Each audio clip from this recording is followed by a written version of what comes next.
Hello, I'm Brigantia Blackbird. Happy Wednesday. It's time for Journey Through the Tarot with our handy dandy deck, The Housewife's Tarot by Paul Keppel and Jude Buffum.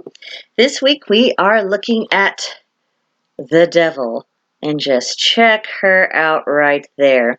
We've got ourselves a devil's food cake, a cocktail, a cigarette, red high heels, and an assortment of various temptations kind of jumbled around the card.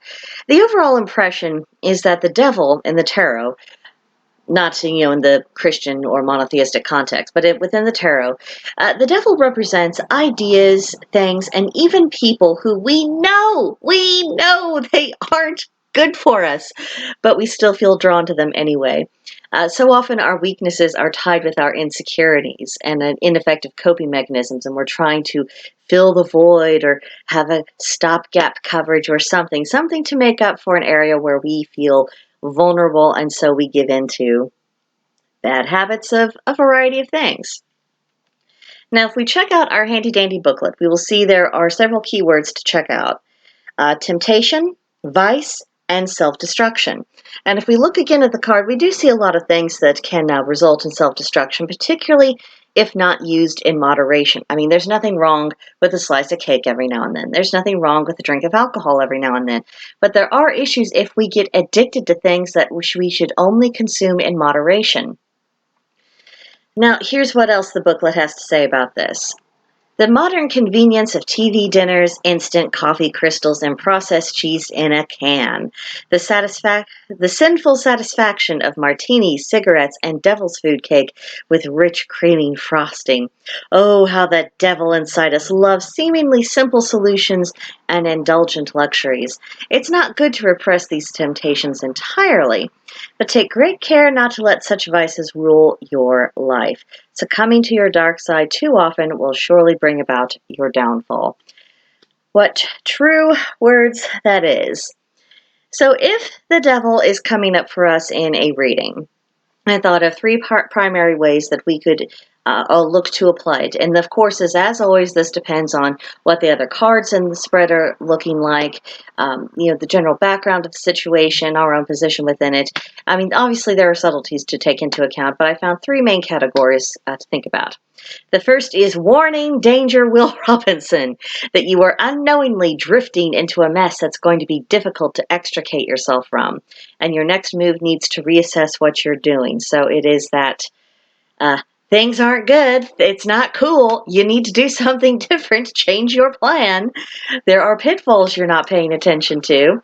The second possibility that I wanted to bring out is that the querent knows full well that something is not going to end well for them, and that they are going to 100% have regrets, but they're doing it anyway.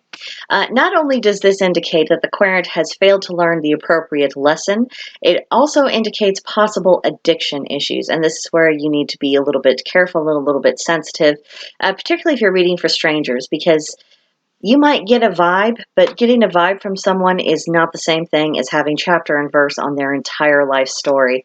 So if you get the idea that they are struggling with addiction issues, one of the things you could do is to redirect them to the appropriate professional help. Say, I'm happy to help you out with this reading. If you're needing the spiritual side of counseling for various things, I can, help you as best I can, or get you in contact with people who are qualified on that front, who share your religious worldview.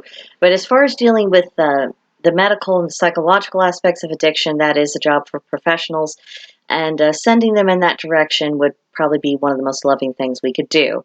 Now, third possibility I wanted to bring up, and this is less often, but it can occur from time to time, is that this card shows up in a reading as a sign that you are the temptation, and not in the fun way, for somebody else. You will need to look at the other cards in the spread to see what situations they're speaking to, whether or not there's any supporting indications of this. But if it is indeed the message, then it's time to do some very serious thinking about why you've become an unsavory influence on someone else, and what you can do to reform your character, or at the very least curb some destructive behaviors. So that does it for the Devil card. Next week, we are going to look at the Tower. Oh, Dreadful lighting. Okay, let's see. Oh, no, that didn't help either. Oh, well. You'll just have to wait until next week to see what that looks like. For now, if you have not already, you are very cordially invited to join us on Discord. Our server is called Blackbird's Brew. There's a link in the description box below to join. And of course, subscribe to this channel, like this video, leave me a comment, and I'll see you in the next one. Bye.